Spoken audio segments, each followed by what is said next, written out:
Welcome to this short installation video brought to you by the friendly folks at Pfister. Here we will demonstrate how to replace your reversible 1/4 turn ceramic disc cartridge on your Pfister faucet. To begin, shut off the water supply to your faucet. Remove the on-off handles by turning the base counterclockwise until it can be removed.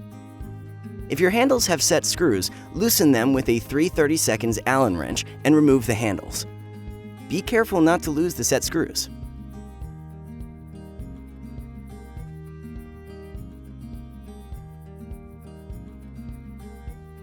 Use a pair of pliers to grab the retainer nut and turn it counterclockwise until it can be loosened by hand. Remove the retainer nut and remove the cartridge from the body. Locate the plastic clip that sits at the bottom of the cartridge stem and pull it out. The default setting of the cartridge is for the hot or left handle, which is indicated by the notches on the stopper facing down.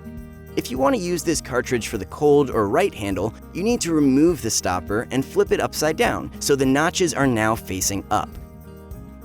Then replace the stopper onto the base of the cartridge. Rotate the ring until it seats properly.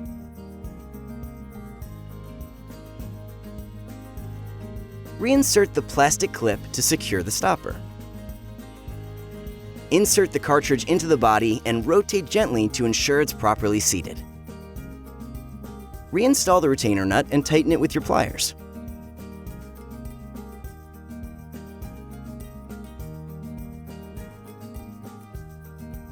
Now turn on the water supply to check for leaks. If you find a leak, turn the water supply off and recheck that the cartridge and retainer nut are securely fastened. Reinstall the on-off handles. Ensure they are oriented in the off position before tightening them.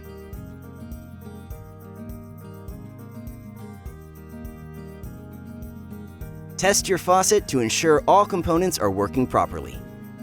Great job! Thank you for watching. If you have any questions, visit our website at pfister.com or give us a call at 1-800-FAUCET.